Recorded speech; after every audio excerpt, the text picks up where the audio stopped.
And, I'm kind of like, boy, he really doesn't know English, does he? And like we're checking in and because he just kind of smile. And so we're in the lazy river. And I said, is this fun? Do you like this? He's like, yeah. And he goes, and my brother-in-law is just laughing because he knows. Mm-hmm. And he goes, yeah, I can actually speak English. I actually speak it very well. I said, are you serious right now? And like, I just hit him on the arm. I'm like, are you kidding me?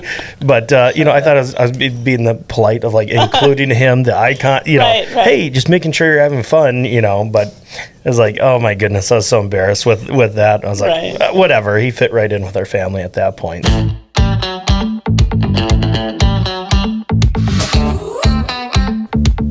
This is the Buffalo Community Podcast, all about the greatest small town in the USA, the people in it, and how it all works together. Here are your hosts, Tyler Reiss and Mark Benzer.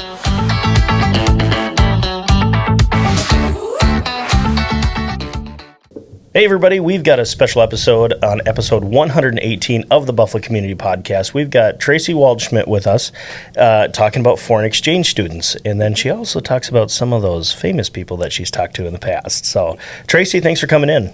Thank you. Good to be here. Awesome. Interview over. Tell us a little bit about the exchange program that you're talking about. So this is kind of my side gig. It is a nonprofit agency. And what I do is find host families to take exchange students in. They come in for the duration of the school year, so about 9 months approximately. And they come from all different countries. We've got European countries, some Asian countries. And that's my job, is to find the host families to host these students for the 9 months. It's my side gig. I just do it more for fun than anything. And I do get to do a lot of really fun travel. I've been to Thailand, Hawaii. This year, our incentive trip is Greece. So that's kind of a lot of the reason why I do it, is to get to travel and do that fun stuff. But also, the kids are so much fun, and I've hosted myself 3 times. And it's a lot of fun getting to know them. During the school year, I plan about 4 activities with my exchange students and their host families. And it's just a lot of fun getting to know their cultures and the kids themselves. And lots of times at the end of the school year, the parents come and pick them up and come to their graduation. Sure. And so fun to meet the families, too. Yeah. Sure.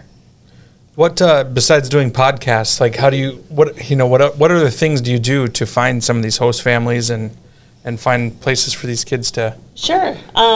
So as much advertising as I can on social media. We just went last weekend and hung up flyers around town. I do that periodically because they get taken down. Mm-hmm. And a lot of word of mouth. I've been doing this since 2016. So a lot of my families will recommend another family.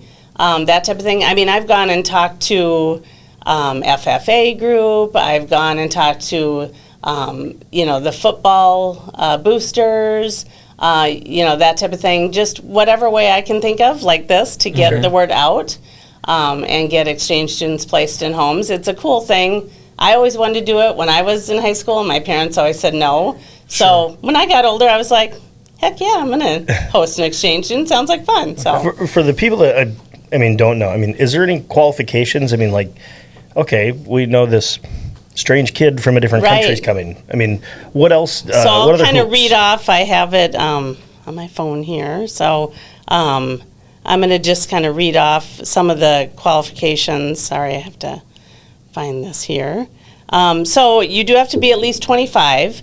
You have to make at least $25,000 a year in income.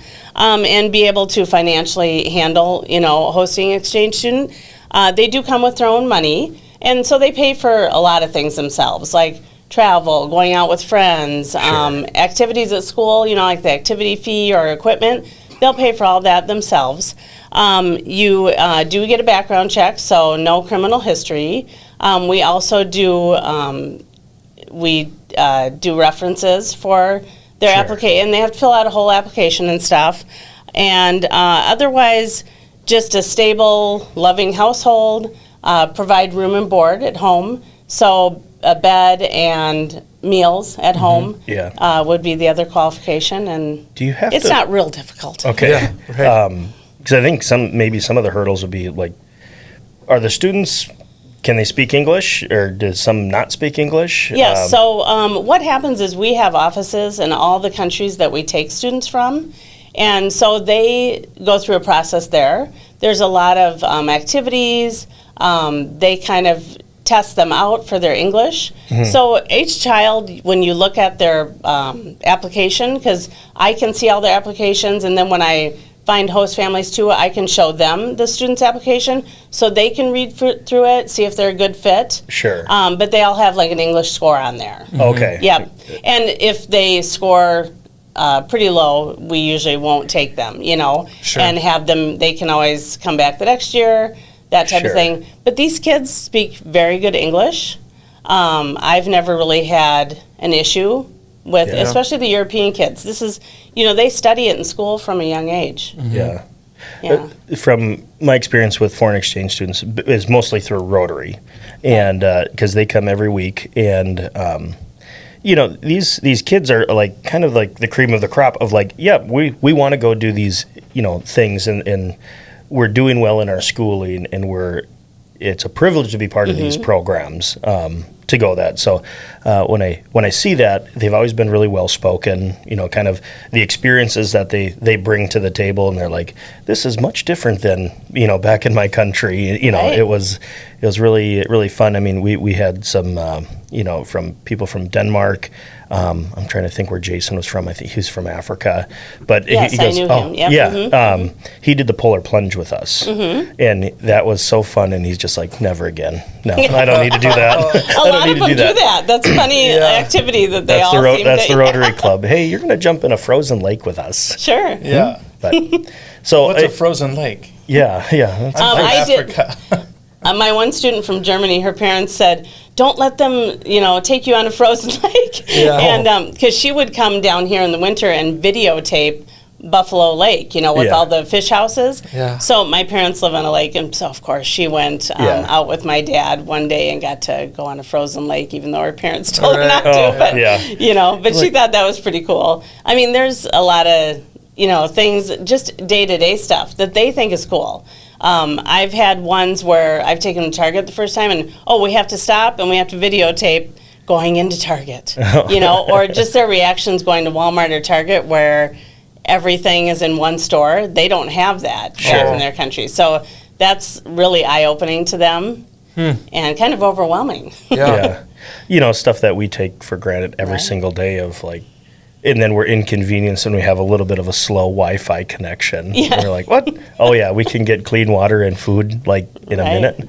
Yeah. Which is always fun. It's always fun to hear their perspective, because at the end of the year they always give a presentation of everything that they did. Rotary specifically, part of our group. And I'm not sure if it's the same program. No, EF is separate. We are Sure. the largest nonprofit that does this. So we take, it depends on the year, of course, with COVID and stuff like that, but usually we're in maybe the couple thousand. We take kids across the country in the lower 48. And Midwest places the highest amount of kids for the whole region. So we have different, regions, East Coast, West Coast, Sure. Midwest, and Midwest always beats out everybody. We're one of the higher states. I think Nebraska takes the most students. Sure. Oh, and you're kids, talking- are you missing out? I've been to Nebraska. You are not seeing the cream of the crop of the United States. But they're smaller schools, and they'll take like 10, 50. Usually okay. I place mostly in Buffalo and the surrounding communities. And how many we take varies too. Sure. It used to always be 9, and they've upped it a little bit. I think some of the class sizes have gone down a little bit in the last few years. So, I usually place 3 to 5 kids at least in Buffalo. Sure. And I have a really good rapport with the staff there. I know Mr. Mischke very well, and Kim Young, and Tracy Pedersen and stuff. So they work well with me, and my kids have always been really good. I've never had any problems. Yeah. And they're just, I always say too, I like hosting them at my house because they're good role models for my children. Who don't pick up after themselves or offer to help, that kind of thing. These kids are really good about that kind of stuff. Very, very well mannered. Yeah. That's Have you seen any, you said you've been doing this since when? 2016. 2016. I started to, I hosted first, and then the gal who was the coordinator over here, she lived in Foley. It was a little far for her to drive, so she asked me Sure. to take over. Yeah. Have you experienced in the 6 years you've been doing this changes in interest in it, or have you heard stories of maybe people doing it longer that, hey, this used to be more popular and we're not getting the same amount of interest in the program, or is it remained The only pretty time steady? was around COVID. Sure. The kids that year that COVID happened, they all had to go home early in 2020, which was really sad. I had 4 children placed in Buffalo with wonderful families. Everybody was a really good fit, and there was a lot of crying at the end of that year. Then we didn't take kids that next fall, of course. Everything was shut down. So this last year then was the first year we went back to it this last fall of 2021. So I did have a student too that was picked for the prior fall that stayed on the program. So they really got to know each other well, the family and her. So they had a whole year of bonding, and they did great, and they had a great year, and it was really hard to say goodbye to her and stuff. But I haven't seen really a dip except for that. In fact, I've actually have one family that's hosted for me. I was trying to count how many years, I think 5 years, and they're double hosting 2 girls this year. Oh, wow. So I have a lot of repeat host families. They like it so much and have so much fun with it that they come back. sure. Yeah. Do you, so during the entire school year, is there that long commitment, or is it like, hey, we could do the first half? I mean, is there a split? There is not, Okay. and our high school has certain parameters I have to go by. Sure. So there are some rules to it with the high school. We do have some half-year students. The only school I place in that takes half-year is Rockford. Sure. Otherwise, they come the whole 9 months. And I will tell you, I've actually hosted a half-year student myself. She went to Rockford. I drove her back and forth. It's nice to do the whole school year. Then they get all the major holidays Yeah. and the graduation. They get to experience it all. A lot of people that do half-year at the end say, "Oh, I wish should have they done." would have, been here 9 months." So yeah. Sure. So you're from Buffalo, right? I've been here about 18 years. Sure. Well, Yep. we'll consider that. For Yeah. Buffalo I went to now. high school in Eden Prairie, but I've lived Yeah. in 5 different states. So Oh, okay. Sure. yeah. So tell us a little bit about your background. How did you land here? You worked in radio before. Yeah, I Just did. kind of learn a little bit more about you, because Sure. we like sharing. I ended up out here because my parents have a lake home in Annandale, and they said, we're going to move there permanently. Yeah. And I was out here traipsing all my gear and my daughter at the time and dogs and stuff out to the cabin every weekend. So I thought, well, I might as well start looking out here. Yeah. And so that's how I ended up in Buffalo, because I needed a town that had Target, Menards, and Yeah. some things. I was a city girl, so Sure. I needed a little bit of that. And the radio and TV background, I was a speech communications major in college. And my very first job out of college, I was a receptionist at a radio station. It was 104 Thunder, it was at the time. Radio stations have the coolest names. It was Some of them. previous KJ 104, Modern Rock 104, and that's still that same dial is out there, 104.1. It's now Jack FM. Sure. They do flip formats a lot depending on how well a previous format has done. Yep. So, yeah, I've done 8 years at what is now iHeart, and then I did 10 years for the Go radio stations, which started out as B96 under the poll ads at the end. And then I did Home Shopping Channel for a little while. That was kind of fun. Yeah. And then I also worked at Best Buy in their advertising department, specifically on the commercial side, doing commercial production. Sure. And kind of helping out behind the scenes there. Cool. So, yeah. I would imagine that your career in radio and television you've crossed paths with some notable people. Yes, I have. Tell us some of those stories. And I've worked for almost every genre of music, so it's been kind of interesting. The best ones were the country folk. They were always the most down to earth, You could actually talk to them. I interviewed Tim McGraw when I worked at Best Buy, kind of a fluke, and last minute they pulled me in because the normal person that did it was out. And I've met Reba McEntire. I've met... Is she as nice as she Big and seems? Rich. Yes, and she's petite and little. She's so little, you know. She's not tall? No. Oh, really? She's probably like... I picture her being 5 tall. foot. Okay. Kenny Chesney, too, was another one. He's really little, you know. Really? He's really short, yeah. A lot of them are a lot shorter than you think and little. You know, and met some hip-hop artists. When we were at B96, we actually, two of us brought our dogs to work because I had a very well-behaved whippet at the time. And so that was kind of fun because I get a lot of people come and talk to me. So Nick Cannon was in town shooting America's Got Talent. And so he used our studio in the mornings for his radio show. Sure. So he came by and talked to me for a while. This is still when he was with Mariah. Yeah. So he saw I had my dog with, and he just came and chatted for a while. I know the entourage with... I'm trying to think of the other band's name, but they were all at my desk one day. You know, and you're like, I'm trying to get some work done here, folks. Nice, yeah. If you could just please respect my submit my TPS reports. Yeah. So it was, you know, a lot of fun concerts. But you know, your day-to-day life in radio is pretty boring unless that, you know, an artist comes in. We do get a lot of up-and-coming artists in radio so they'll come in and kind of showcase, you know, 3 songs or something and play for the staff and that type of thing, you know, to try and be heard. So, yeah. I think before we started here, you said you did some voiceover stuff. Maybe a little bit, some that. Commercial work. Sure. Is any commercial that you can talk about? Actually, the one commercial I got the most notoriety and had people calling me about, and you're going to laugh, but was King of Diamonds.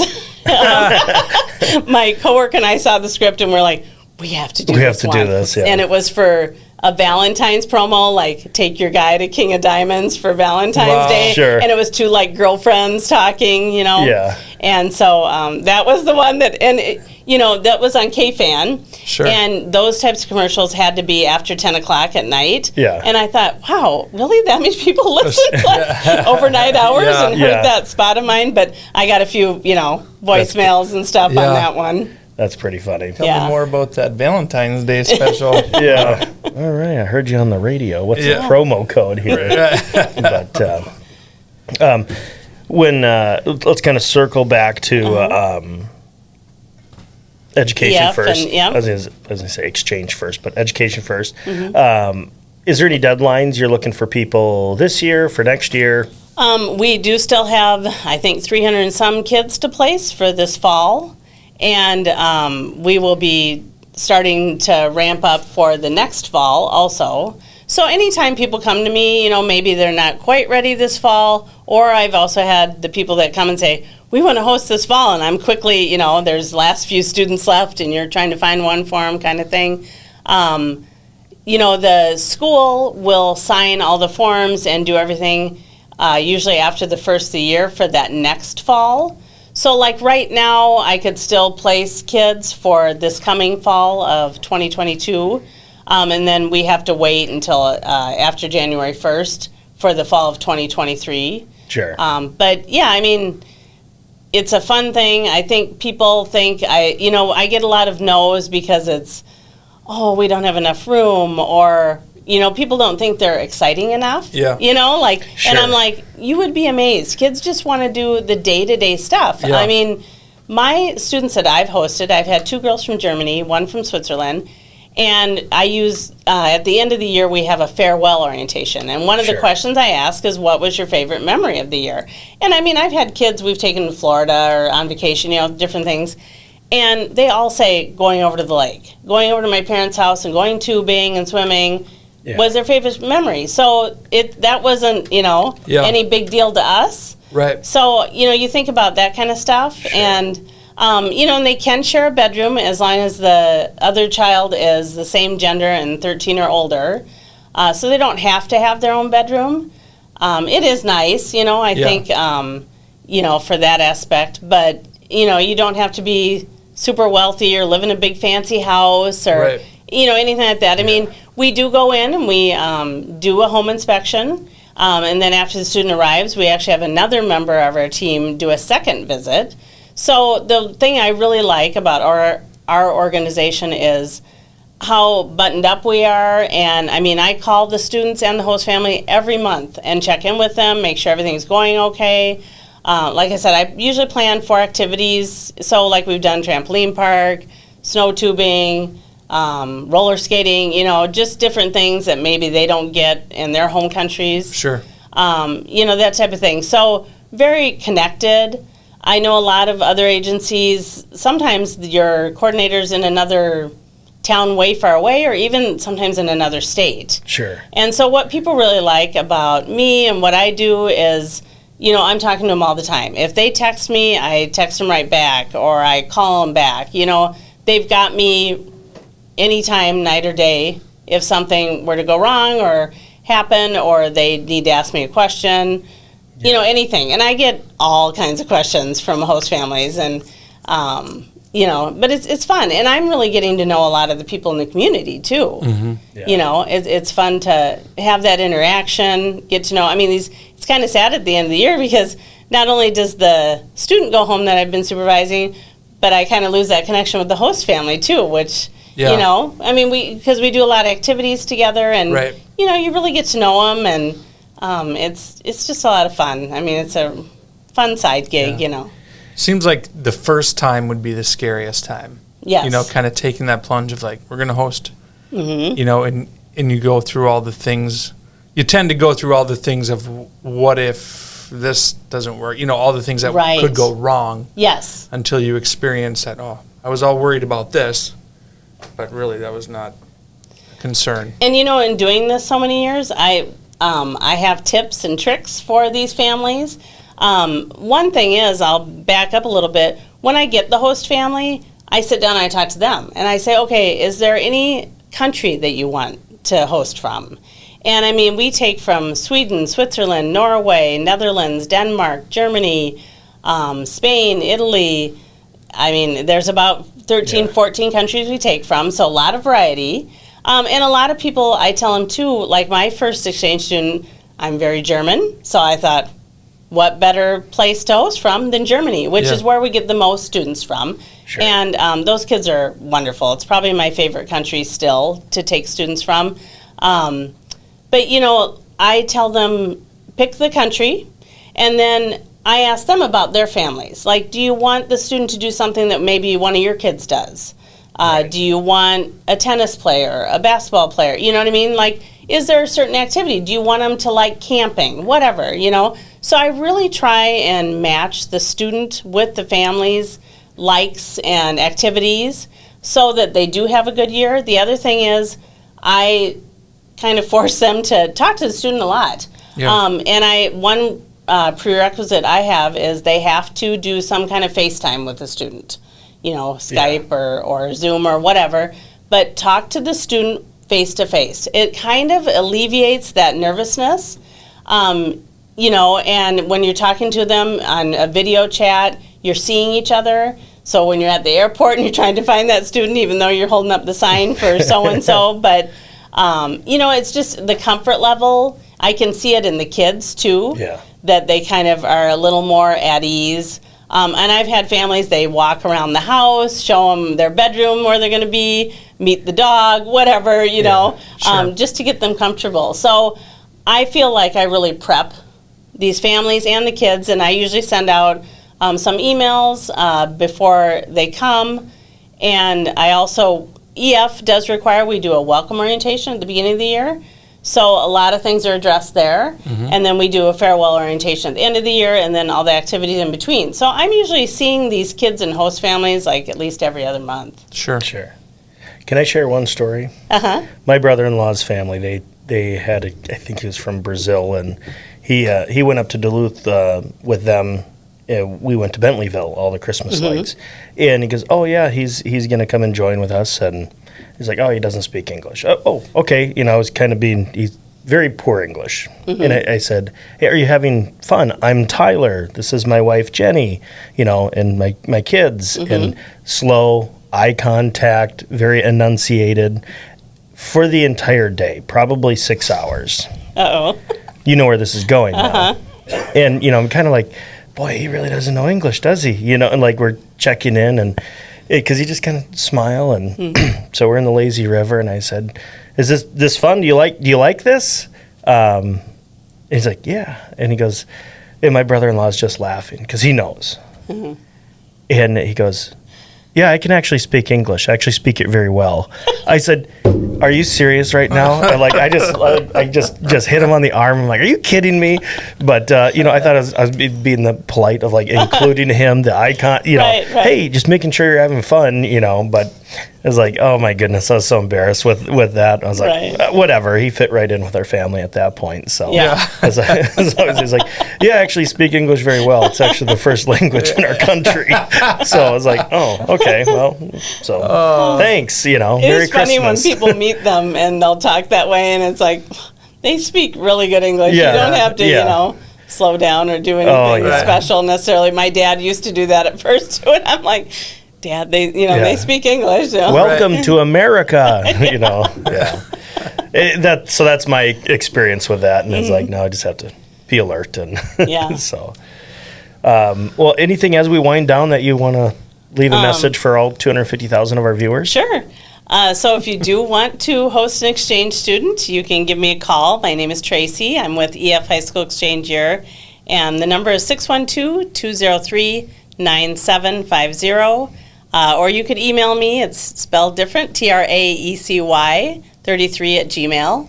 And I'd be happy to answer any questions. I know a lot of people might be apprehensive, and so they have a lot of questions at first, or maybe want to wait a year. And I'm happy to answer those questions and help them out and see if it's something they really want to do. Perfect. Wonderful. Well, thank you for coming in. It was great to get to know you a little bit. For the Buffalo Community Podcast, I'm Tyler Reiss. I'm Mark Benzer. And I'm Tracy Waldschmidt.